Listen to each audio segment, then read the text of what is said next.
Let's move to the second subtopic, which is term structure of interest rate. Okay, first let's see the term structure. Term structure measures the difference of interest rate on bond because of difference in terms of maturity period, even though bonds with identical rates, liquidity, and income tax. Or in other words, bond with the same rate, same liquidity, and same income tax may have differences in interest rate. Okay, now it's time to see the type of the yield curve. Okay, basically, you have four types of yield curve, and the first one is ascending curve. Ascending curve related to economic growth and expansion. During economic expansion, country will have higher GDP, higher output, income, consumption, investment, and jobs.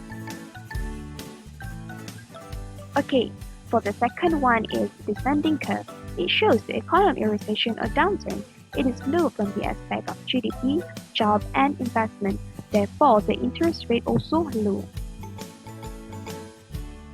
The third one is humped curve. It shows the scenario in economics. First, economics growth for several years. After some time, it is downturn. Thus, the yield up and down. And the last one is flat curve. It shows the economy experienced prolonged recession. Thus, the yield curve flat for long time period. Let's move to the uses of the yield curve. The first one is forecasting interest rate. Changes in interest rate affect the price of fixed income securities such as bonds. Investors use forecasts to make investment, production, and employment decisions. Government use forecasts to predict future tax revenue. The second one is determining borrowing and lending ratio. Provide borrowers and lenders with information on the impact of alternative maturity choices on cost of funds or potential yield.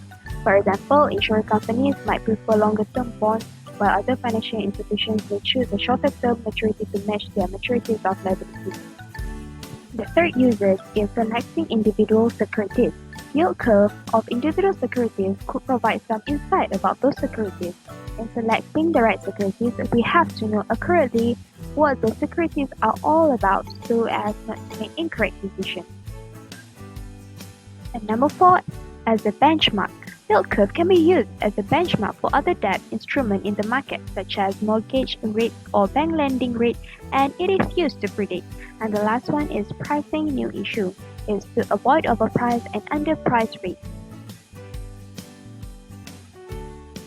Okay, now we have reached at the segmented market theory, and there are 3 assumptions. The first one is the market for different maturity bond as completely separated and segmented. Second one, bond of different maturities are not substitute at all. The third one, the yield of bonds of different maturity period are determined in separate markets. Okay, market segmentation theory, also known as the segmented market theory. It is based on the belief that the market for each segment of bond maturities consists mainly of investors who have preference for investing in securities with specific duration. Okay, we move to the second theory, which is expectation theory. There are 2 assumptions about this theory. First one is investors assume that short-term bond and long-term bond are perfectly substitute. And the second one is buyers of bond are indifferent between buying and selling short-term or long-term bond. The expectation theory aims to help investors make decisions based upon a forecast of future interest rates. The theory uses long-term rates, typically from government bond, to forecast the rate for short-term bonds. In theory, long-term rate can be used to indicate where rates of short-term bonds will trade in future.